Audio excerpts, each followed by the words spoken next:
And welcome to everyone joining us today. My name is Shayla Favor, and I serve as Chair of City Council's Housing Committee, and I'd like to officially call this hearing to order. The Housing Committee is hosting this meeting to discuss the Riverside Community Reinvestment Area creation. The project identified for the proposed CRA will provide approximately 203 new residential units at 10% of the units being at 60% of the area median income, which works out to 20 units, and 10% of the units at 80% of the area median income, which works out to be 20 units as well. This evening, we will hear from champion companies regarding their proposed development. Prior to that presentation, I will provide the Department of Development with an opportunity to make remarks. At this time, I'll turn it over to Deputy Director Hannah Jones. Good evening, Chair Favor. Thank you for the opportunity to present this evening. The Department of Development is requesting the creation of a new community reinvestment area. This tool provides us with an opportunity to incentivize the inclusion of below market rate units in higher rent neighborhoods, as well as supporting the development of new affordable housing throughout our city. The presentation this evening will highlight the role this program plays in the city's housing strategy, as well as the proposed new area. And while not the focus of this evening's presentation, the city has also identified a number of parcels that have been annexed into the already created 5th by Northwest CRA, and we've submitted legislation to add those annexed parcels into the existing CRA as well. And I'm happy to answer any questions you may have. All right, let's go ahead. I don't have any questions for you now, Deputy Director, but I will turn it over to our Assistant Director of Housing Strategies, Erin Prosser, for a presentation.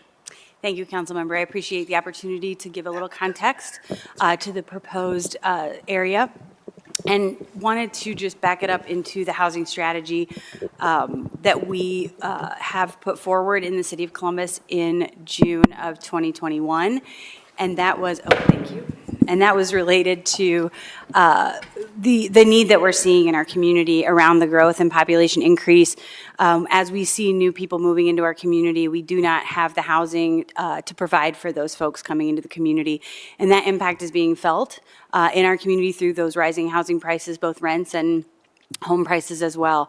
And so we need to build the infrastructure to support that growing population and ensure that we have enough housing units to support our households.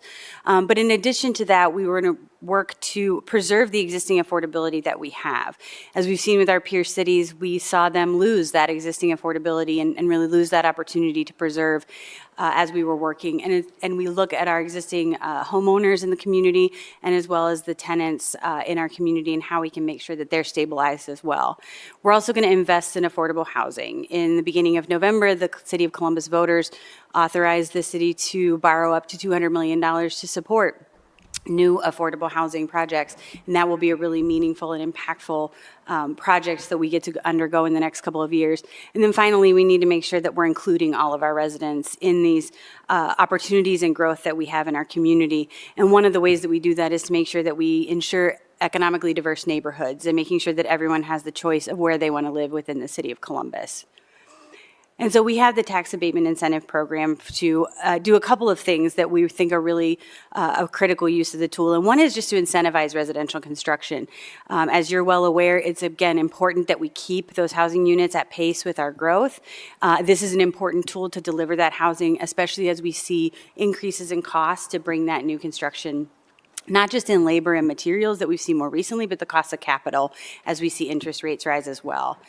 The other big important part for us is the incentive to include affordability in neighborhoods where we're seeing rents rise. In 2022, we were able to update the policy to capture what you had asked us in terms of deeper or wider affordability associated with utilizing the tax abatement. And I'll talk a little bit about where this particular area would fall into that spectrum. And then we also use it to support the development of a big A affordable housing throughout the city, where those 100% affordable projects that will likely also be paired with our bond funding, and we can bring those into the community as well. So the proposed Riverside CRA boundary, wanted to put that up. I think Champion will get a little more into the details of what their project is into this particular area. But it is an area in the northwest portion of the City of Columbus. Right there you can see Now, see, my eyes aren't as great as they used to be, but it is right there along the Scioto River and then coming over to, where's my other road here? So it's an area that I can't really see the map, so I apologize, but it is up in that northwest side of the city. And it does fall into the ready for revitalization area. When we updated the policy in 2018 and then again in 2022, we utilized criteria to identify where the areas in our city for these abatements would fall into three different categories: market ready, ready for revitalization, or ready for opportunity. This falls into that middle category, which, as you mentioned, council member, would require 10% of the units at 60% area median income and 10% at 80% area median income. And then they would be required to look at those unit distribution, which was an update that we made in the 2022 policy as well. And that is the overall context of the abatement area and how it fits into the larger housing strategy, as well as meets the goals for the abatement policy itself. So happy to answer any questions and appreciate the opportunity to present. Thank you, Ms. Prosser. Generally, I would give like some background on the CRA program itself, and you did a little bit of that towards the end when you talked about the three different categories that we have in the city. Can you maybe just for folks who this is the first time ever hearing about this, can you give a little bit more additional information about the changes that were legislated this past June or July, I believe? Yes, I'd be happy to. The abatement policy is one that's been utilized in the past primarily to incentivize residential construction in the city of Columbus. In 2018, City Council asked that we take a look at the value of it as a tool in the community and whether or not there was the opportunity to capture affordability in exchange for the use of that tool for new development. And in 2018, the policy required that 10% of the units be available and protected and compliant at the 100% area median income level, and then 10% of the units at 80% of area median income level. In the legislation in 2018, the requirement was put forward that we review the policy every 3 years to make sure that, as we understand the market is changing so dramatically and quickly in Central Ohio, that we wanted to make sure we were keeping pace with the changes that we were seeing in the market. And so in 2021, we were able to work with you in your office to look at what else, how deep of an affordability could we capture with the tool? Where were our rents today? Where were we on cost of construction, cost of land for new residential housing projects? And as we did that evaluation, we realized we were able to capture either deeper or wider affordability. So in order to utilize the tax abatement as a tool, the developer is required to provide 10% of those units at 80% area median income and 10% at 60% area median income, or a 30% of the unit, so again, wider capture of affordability, all at 80% of the area median income. We made a couple other updates to the policy, and we were able to bring that forward, and City Council adopted it in July. And so as we look at projects moving forward in these newly created areas, they would be subject to those new requirements of the 2022 policy. And alongside the requirement also comes a compliance process that would allow us to ensure that the developer is maintaining that compliance during the period of the abatement in its entirety. So it is one that we continue to monitor as those years go by through the abatement policy. I would love for you to highlight another important change, because oftentimes when we talk about tax abatements in the city, it is a controversial topic, and often folks believe that it's only designated for developers, but that is not the case. That if you are an individual homeowner, that you as well can receive an incentive. Can you talk about that? Correct, and it is one that, as we made those 2022 policy updates, really focused on our low-income homeowners and the folks that are in our community, either in existing neighborhoods that may make renovations or improvements to their homes, through programs run through some of our partners around the city. If they make those renovations and they are below that 120% of area median income, then we would be able to allow that abatement to apply to that cost of that improvement. So it really allows a low-income homeowner in our community to make necessary improvements to stay in their homes, but not realize a tax burden associated with that improvement, which is an important part of that stabilization and the preservation of folks in our community. And then it is also an important tool to bringing new affordable home ownership. So again, a really important update that we worked with you on was the limitation for single-family new construction to be available for the abatement if the buyer was below 120% of that area median income. We have really important partners in the community that are bringing affordable home ownership, and that is an important tool to making sure that that housing remains affordable, but it is not extended any longer beyond that 120% of area median income, so really focused on supporting that wealth-building opportunity for low and middle-income residents in the city of Columbus. So if I'm an individual homeowner or I'm a developer, I pay no taxes if I receive an abatement? That is incorrect. So the abatement is only on the improvements to the property. So in the case of a single-family home, you would continue to pay the base taxes on the land. And then that improvement, that new construction, you would not have that tax obligation on the new construction for the period of the abatement, which is 15 years. You are not eligible to renew it. It is not something that can be extended. It is only for that first initial period post that investment in the improvement. Similar to a developer, as they acquire a piece of land, they would continue to pay that base tax level. The value of the improvements would be abated for that period of the 15 years, at which point it would be entirely back on the tax roll in its full 100% valuation. Again, not able to be extended and not able to be renewed. One of the criticisms that I hear a lot of the tax incentive policy is that we are spending more than what we're getting in return in the form of actual designated affordable units. So do you believe that incentive programs are critical to the inclusion of below market rate units in our community? I really do, and I think they're a really important tool in including units in where we're seeing neighborhoods where the rents are rising quite extraordinarily, right? This is a tool that allows us to invest that affordability in places where we may not be able to get a 100% affordable project in that neighborhood because of increased land costs, because of increased competition. But as we see development happen in these neighborhoods, the incentive allows us to require that affordability. And again, it is protected and it is income restricted, and I think that's really an important part of having those units available to folks in these communities that they're being priced out of. We have limited tools in our ability to ensure that there is that affordability remaining in neighborhoods that are seeing quite a bit of change.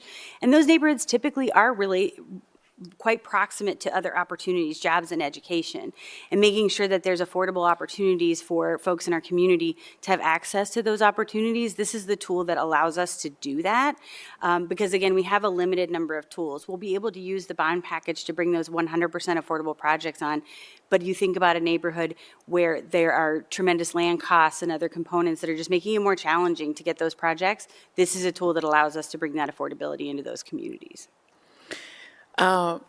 Thank you.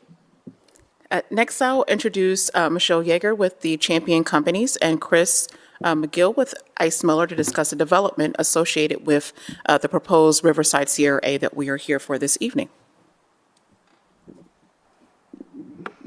Hi there, good evening. Thanks for taking the time this evening to hear a little bit about our project. My name's Michelle Yeager. I'm the co-founder and chief operating the Chief Operating Officer of the Champion Companies. The Champion Companies is a multifamily investment, development, and management firm that I founded with my brother Brian in 2010. In the last 12 years, we've grown our organization from 5 team members and 1 community to a best-in-class organization with approximately 150 team members today and 5,000 market-rate apartments in the growing suburbs of Columbus. During the past decade, while growing our for-profit business, I founded the Champion Cares Foundation, the mission of which is to help uplift and empower our community's most vulnerable neighbors. Those specifically may be struggling with basic needs, that might be food insecurity or homelessness.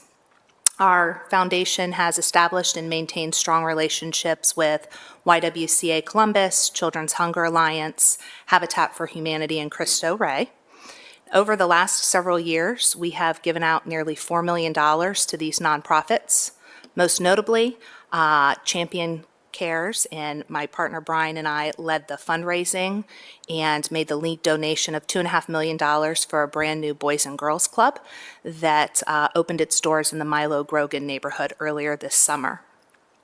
So my reason for sharing this is to just convey our commitment to our community and that we desire to really see everybody, regardless of race and socioeconomic status, reach their highest potential.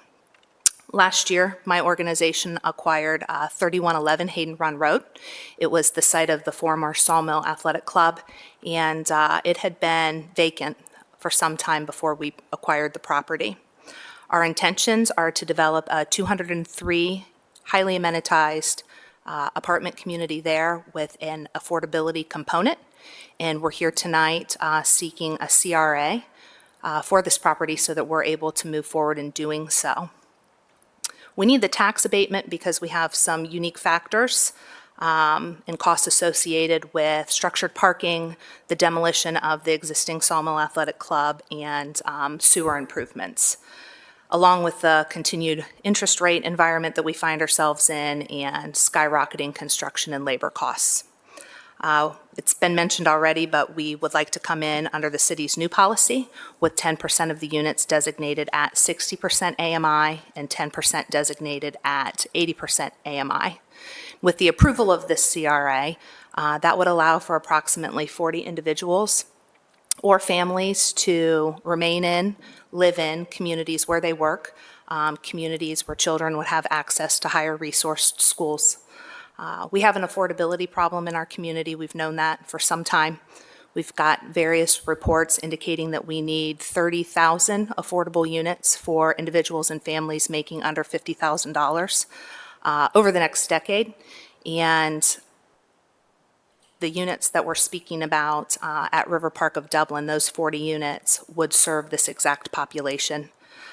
I know that the city's housing needs that we have over the next decade are going to require more developers like myself to come to the table and get involved, and that's exactly what our organization, the Champion Companies, would like to do. I know tonight that we're only talking about 40 units, but I'm a big believer that you have to start someplace. And when I think about doing 6, 7, 8 of these a year over the course of the next decade, that has me feeling very hopeful about the contribution my company might be able to make to the affordability issues that we're facing here in Columbus.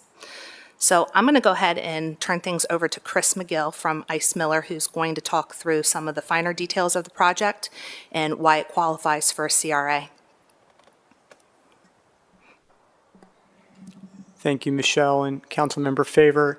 I'm going to go through some slides we prepared on the project and share a little bit of information about the census tract that is being discussed for the Riverside abatement. You've heard some of this already. This is the Champion Companies, a little bit about them, services, property management, investment management, real estate advisory, construction development, really end-to-end services in real estate. Both woman-owned and minority-owned, and veteran-owned business. You've heard Michelle talk about this already, just some things that they're doing in the community. And then here are just some images of the Boys and Girls Club that Michelle had mentioned earlier. This is just some images of the product that Champion has done in the past, just to show you that they're bringing really quality to the affordable market, which is going to be important as we start to ideate this this development and concept. So now I'm going to talk about the project's features and speak to the tract a little bit. First off, this is different and unique to other developments you'll see. It has unique features. There's going to be there has been a demolition of a vacant structure. In total, there will be 203 residential units, 10% at 60% AMI and 10% at 80% AMI. This project will stabilize the neighborhood, which is seeing rapid price increases, and I'll talk a little more about that here in a second. It'll provide improved housing options in a neighborhood that has one of the highest volumes of quality issues. And then lastly, it will provide improved housing options to a neighborhood with a high concentration of what we call as socially vulnerable populations. A little bit about the project. 203 units, 66 one-bedrooms, 129 two-bedrooms, and 8 three-bedrooms. Amenities include pool, clubhouse, co-working, office space. The 60% to 80% AMI distribution, as Aaron Prosser mentioned earlier, will be equally distributed through these unit sizes as is required by the new policy. This is another image just to give you a visual idea of what the development looks like. Okay, I'm going to go over some data related to the census tract being discussed for the abatement. This is a Riverside tract, so I've tried to circle the tract in relation to the city. Any slides where you see the city cut off, it just means that highlighted data pointer condition is not the case here in where the map is not shown. So first data point. Sorry, I feel like my volume is going in and out. I'll get a little closer to the mic. The first data point is 30%. All right, I'm going to get further away from the mic now. Is this good, everybody? Okay. So the first data point is these are census tracts in the city where 30% or more growth has been realized in median rent. So you can see how unique this tract is compared to other tracts in the city. It's only one of a handful of tracts that shares those conditions with downtown. So we know that prices are high. This is a more exclusive group of tracts. These are tracts that have 3 conditions. One, population decline, housing price index growth, which includes single-family homes, and median rent growth over 30%, which we covered on the last slide. So these are tracts where all 3 of these conditions are true. And as you can see, really one of just a handful of tracts that share these conditions in the city. This is a slide that relates to quality and financial ability of the tenants to pay rent and mortgage. So these are tracts, and we wanted to use tracts that actually had a volume of units, so the data was not skewed. But these are tracts that have 100 or more renter-occupied housing units that share 2 or more physical or financial conditions. So these are poor conditions. That might be a lack of kitchen facilities, plumbing facilities, or circumstances where the renter or homeowner, in this case it would be the renter, is putting more than 30% of their income toward rent. So again, we have financially burdened renters and we have poor quality of units. This tract is an exclusive company in that regard.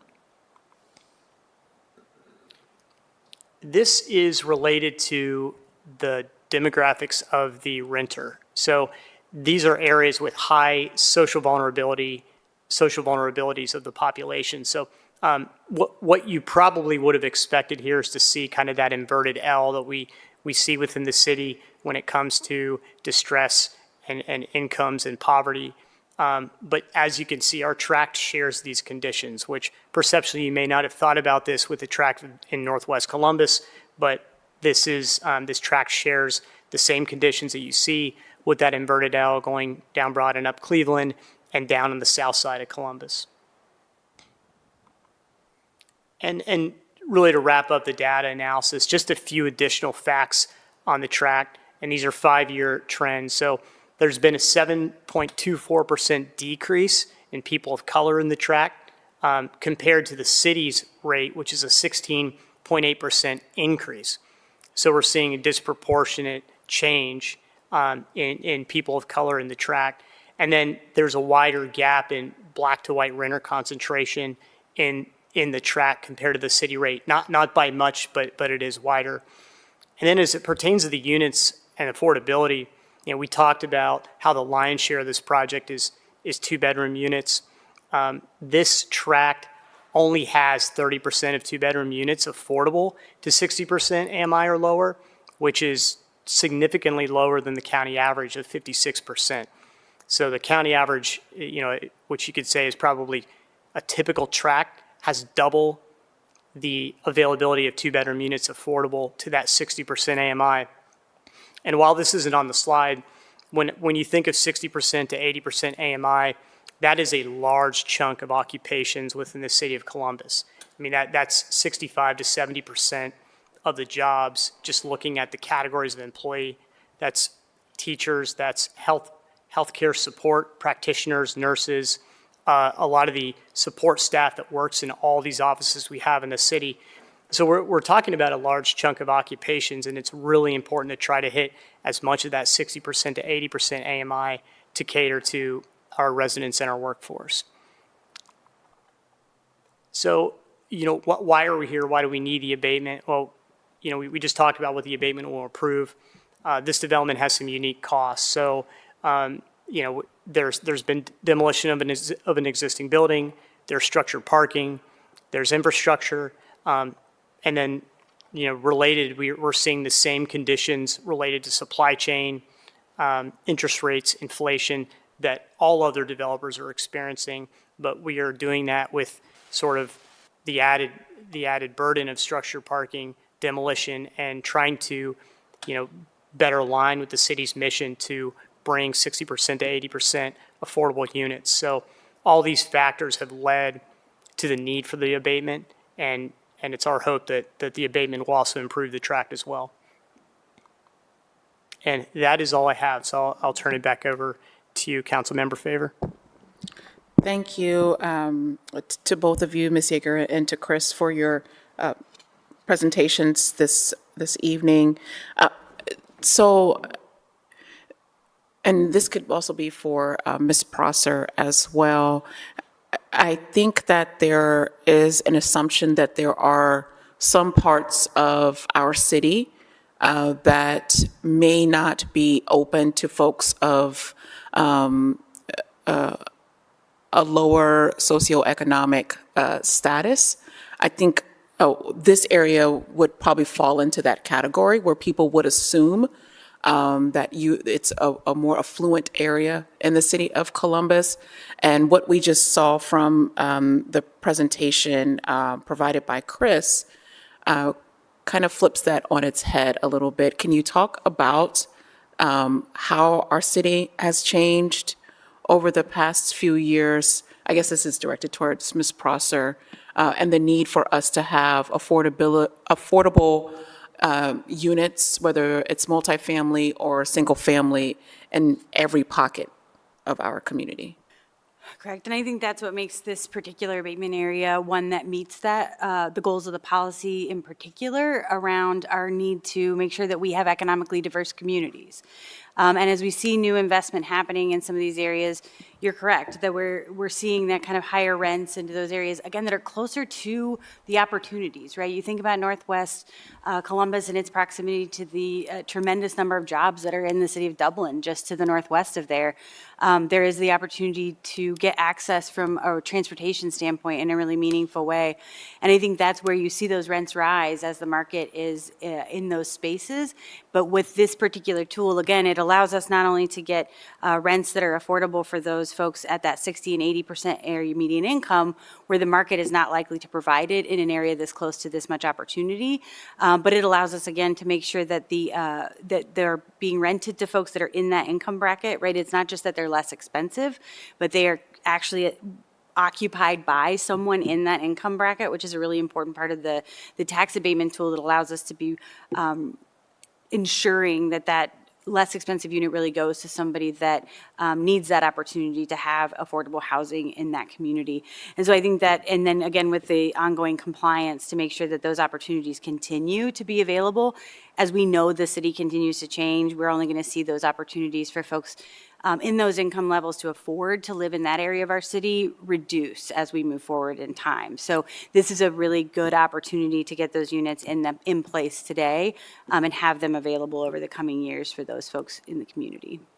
So I think with that being said, To Ms. Yeager and to Chris, in the presentation, you all mentioned that the development would be going into a neighborhood with a high concentration of socially vulnerable populations that you described. What considerations have gone into the development to ensure that this population is supported?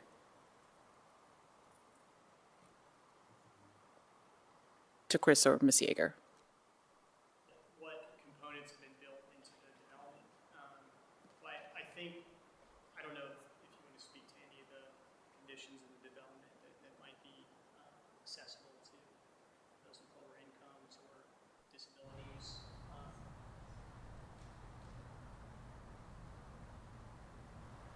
I think we have. I'll introduce myself first. The mic.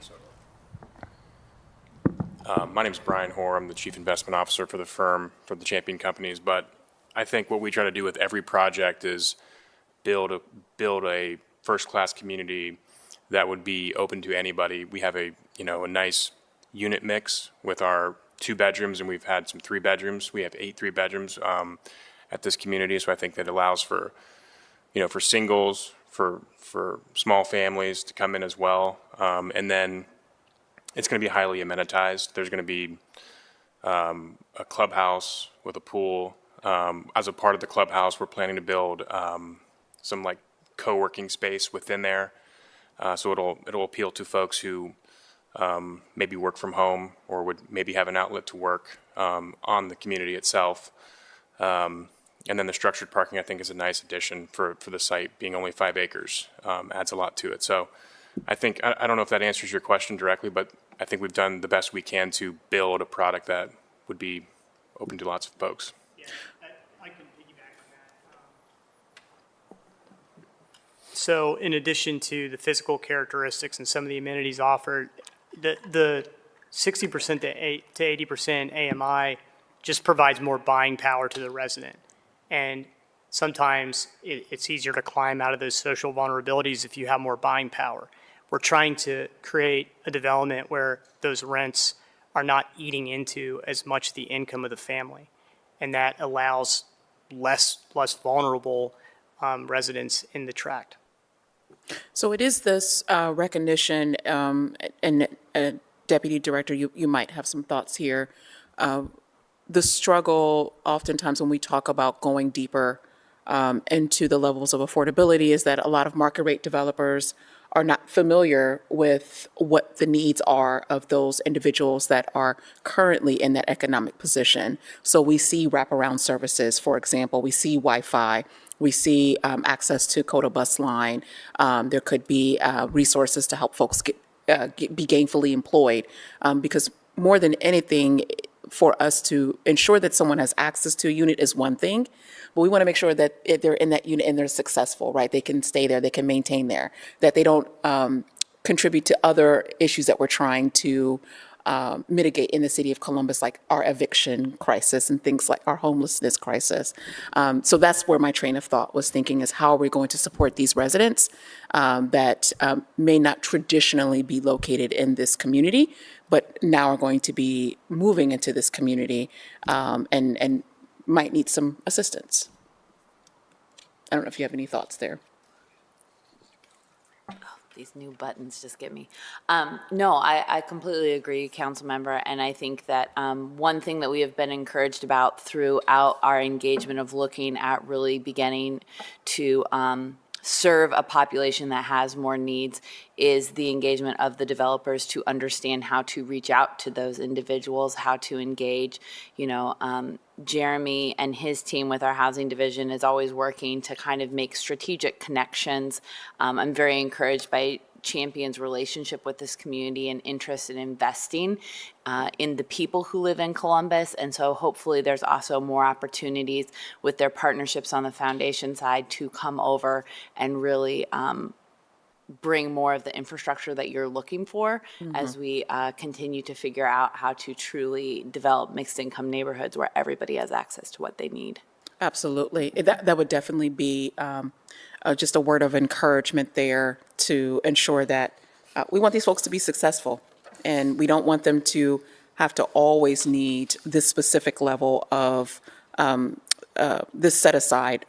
We want them to continue to elevate whatever that means for them individually, and that may require additional assistance in one way, shape, or form. So thank you for hearing me out. Deputy Director Jones or Assistant Director Prosser, do you all have any additional comments about this specific project? All right, we'll go ahead and move on to the public testimony portion of the hearing. We have two speakers for tonight. When I call your name, please feel free to come up to the podium, please provide your name, any organization you might represent, and you will have 3 minutes. At the end of 3 minutes, there will be a polite buzzer to let you know your time has ended. Gordon Gann is our first speaker. Following Gordon Gann will be Mitchell Toomey. Welcome to Council, Mr. Gann.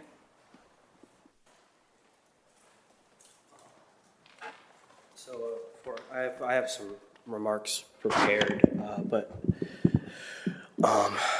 before I do, I just wanted to say when I spoke at another meeting that a hearing that you held, excuse me, and I had mentioned my personal experience with homelessness and how that related to the CRA, and the answer that you gave me was kind of, well, the city has something else for that, so it doesn't really relate to the CRA, and like it's a different thing kind of thing.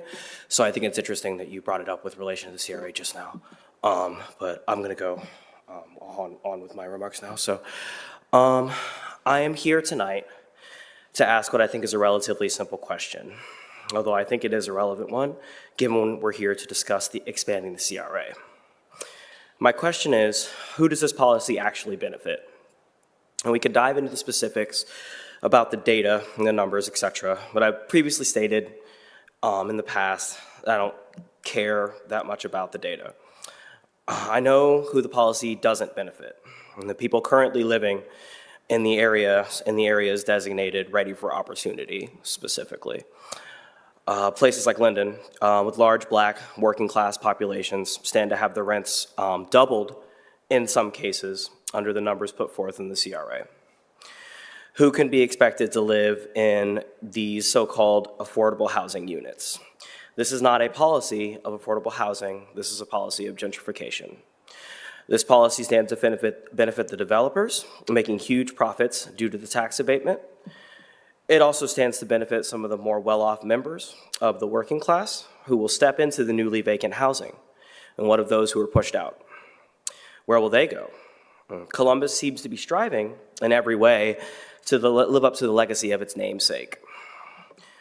Much like Christopher Columbus in the 15th and 16th century preyed upon and exploited native populations of their wealth and culture, so too is the city of Columbus preying upon its most vulnerable, taking advantage of the rich cultural traditions of our neighborhood in order to sell them off, leaving the people who built these places with nowhere to go. I leave you all tonight with an anecdote. I work for Wendy's. I have a colleague, a friend of mine, an older Black gentleman. He grew up on the east side of downtown. Some might call it Old Town East. He lived there his whole life. He had lived there his whole life. I say had because just last year he was forced to move. Priced out of the neighborhood he grew up in. If the city does not correct course soon, it's clear that many more people will be telling the same story. Perhaps that is in fact the point of all this, after all. Thank you. Sorry, sir. Are you referring to the old policy or the new policy? Are you familiar with the new policy? I don't. Are you talking about the one that was litigated in terms of 2022? Like the CRA? Yes, the new changes that were made. So the hearing that I attended was before that legislation was finalized. I do remember you, yes. Right. So that was before that legislation was finalized, but I'm not aware of anything that would have changed that was relevant to anything that I said. Okay. I thought you were here for another CRA hearing, not the actual changes that took place. Right. But the new changes that were legislated in July, I think get to the heart of your question, which is, does this policy assist in gentrifying our community? Okay. And that's why I asked Ms. Prosser, and Ms. Prosser, please feel free to tap in there when you're ready, to talk about the fact that our old policy did allow for the abatement of single-family, let's call out Old Town East, that had been rehabbed, right? And that unit could go to someone that was designated, it could be designated market rate. Now, if that unit has to be deemed affordable, if you're going to receive an incentive. So we're not assisting, I don't believe, in the facilitating gentrification in our community. Yeah, well, I think the crux of the issue is that we define affordability very differently. I understand that. Right, and the AMI, at 100% AMI, that's quite a lot of money, especially for areas like Linden. Can you give me the hard number for 100% AMI? 7,800. For individual? That's for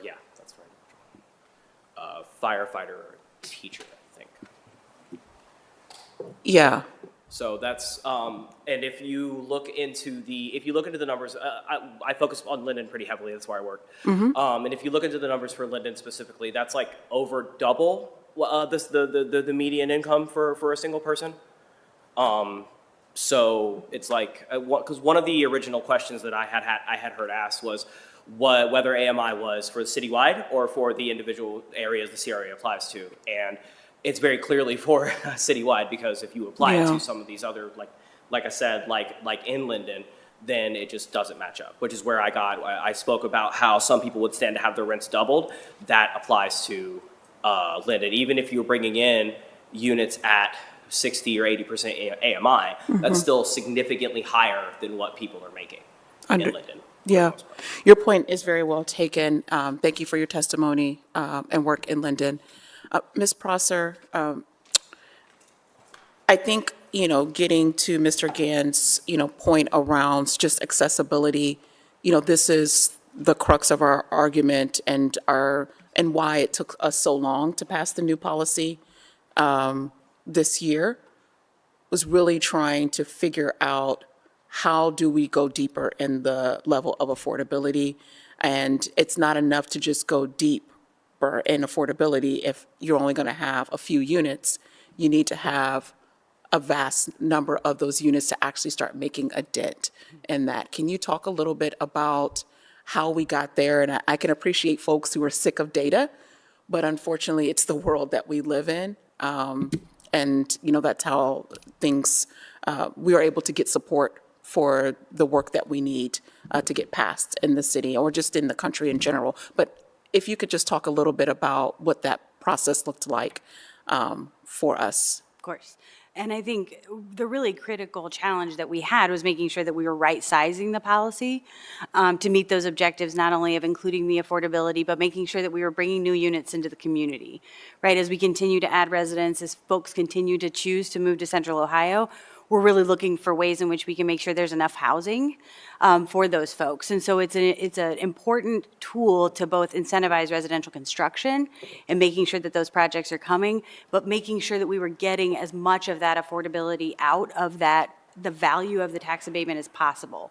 So we had a firm that took a look in real time as to what we were seeing in terms of construction costs, land costs in these three different designated areas of the CRA. Where were we in the years 21 and 22 in terms of the cost of new construction, the value of the abatement, and then what types of rents we were seeing in these different areas.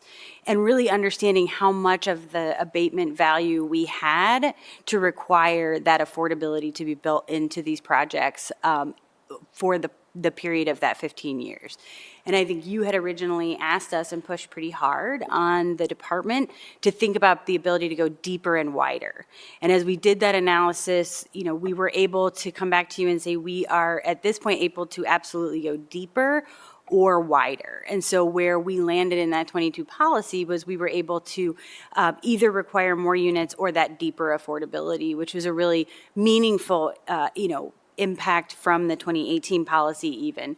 And with the requirement still remains that we reevaluate it again in 3 years, I think you made it clear during the process that as we continue to see changes in our community, we may need to look at it more quickly, right? And we know that the housing market is changing dramatically. And so we have that ability to really assess how much value do we have. At some point, if we push it too far, it doesn't have any value, and then we won't see that affordability get built in. So again, it's really making sure that we're balancing it and finding that right sized so that we can continue to use it as a tool for economic diversity in our neighborhoods where rents are changing, but one that is allowing us to capture as much of that public policy value out of it as we can, given where our rents and the cost of construction are today. Yeah, it's definitely, it's not perfect, right? But it is, I believe, miles away from where we started with the old policy. But that's also because our city has changed dramatically over the last 5 years or since the implementation of the first CRA policy. But we will keep pushing. I will keep pushing as much as possible. Up next, we have Mitchell Toomey.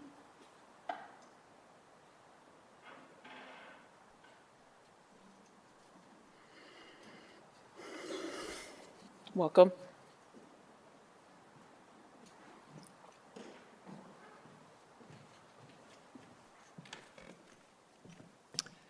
Hi, first time, long time.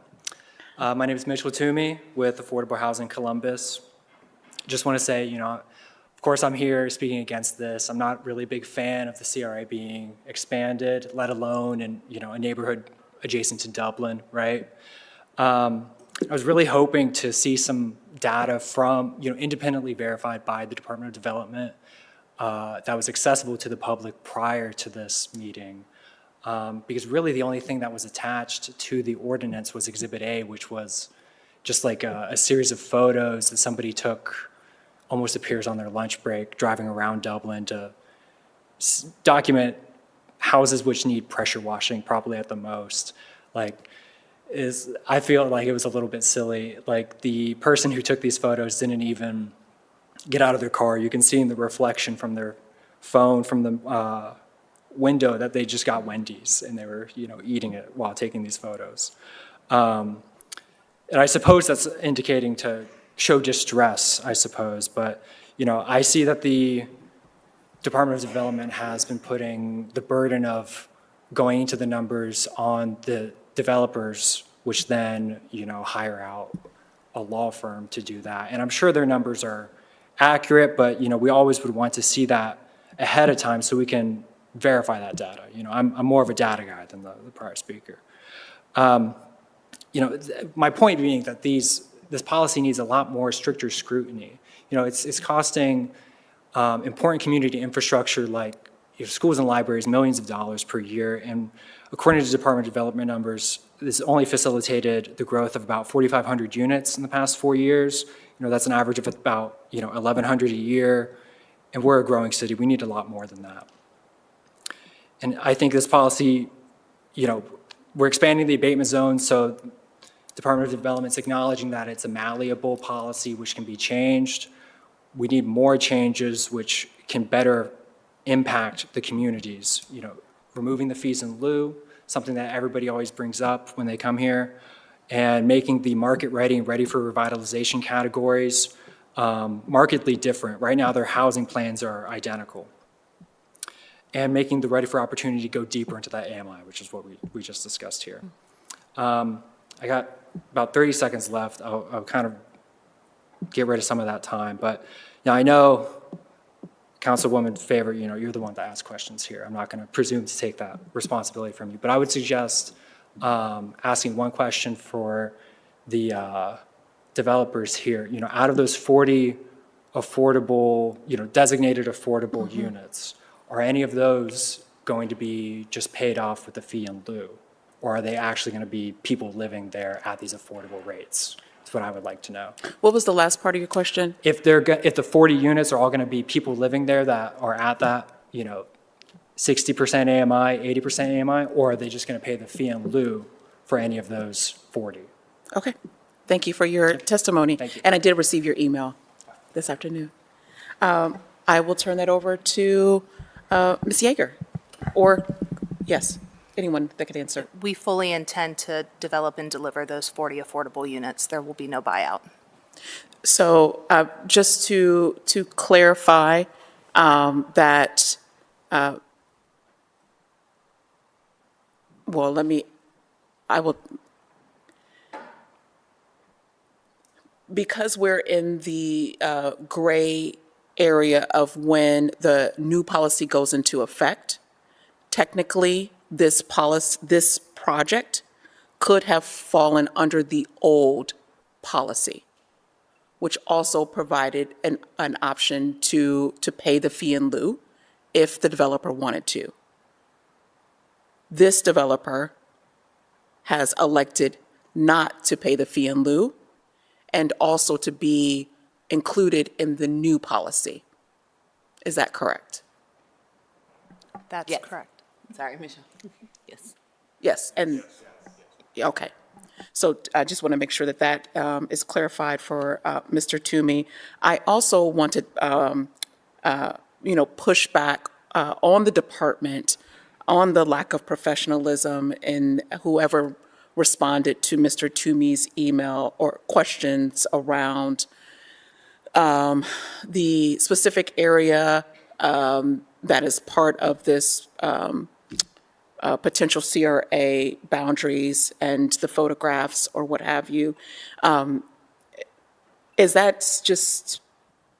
that done in error? I can't speak to the email. With regard to the photographs, the Ohio Revised Code requires that you show that there is a need in the neighborhood, that there is housing that would benefit from an abatement in order to make improvements.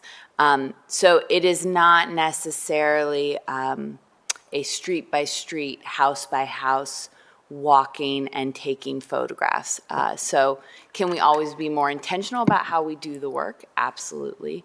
But we were documenting what is necessary in order to be responsive to the state application, which is just to show that there are structures in this designated area that would benefit from an incentive that would allow them to be improved. Yeah. It does not define the scale of that improvement or require a certain type of photograph.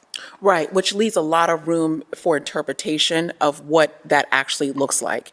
And I think our personal definition of what distressed looks like is going to be different depending upon who you talk to.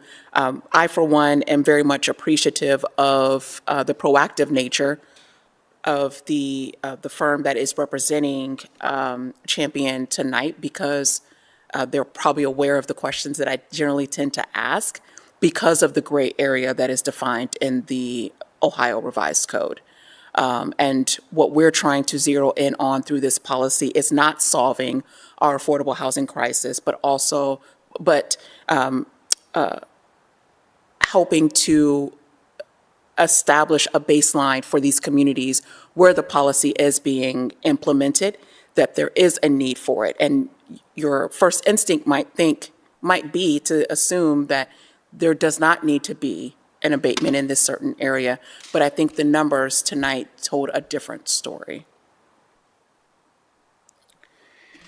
Okay. Does anyone have any additional comments, Ms. Prosser, Ms.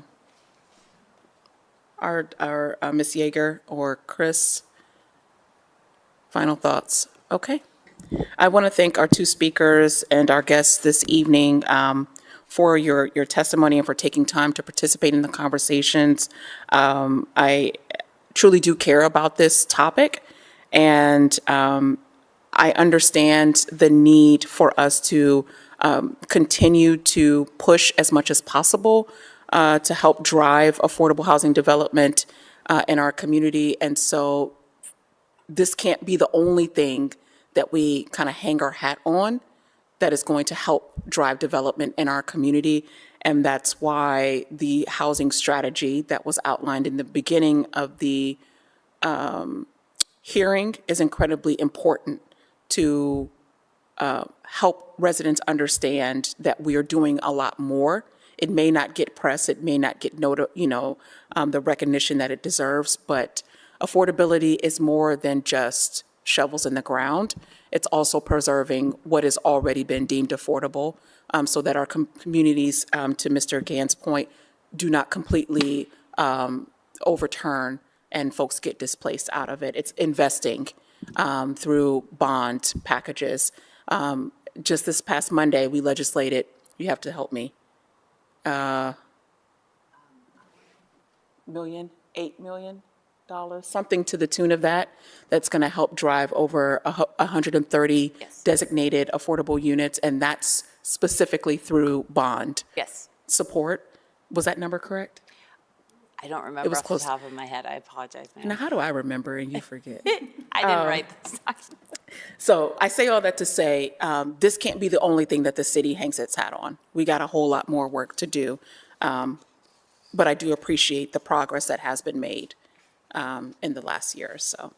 So thank you again to our speakers, Deputy Director Jones, Aaron Prosser, and the housing team here at the city, as well as all of our guests. We appreciate everyone's time, as well as the work that it has taken to get us to the place that we need to address our housing needs in our community. Additionally, I'd like to thank the folks at City Hall for helping us with our technology and streaming, Mark Carter, as well as the team with CTV, as well as my team right behind me, Sandipti Jindo and Anissa Lieben. And this will now conclude our hearing. Thank you all. Have a great day or great evening.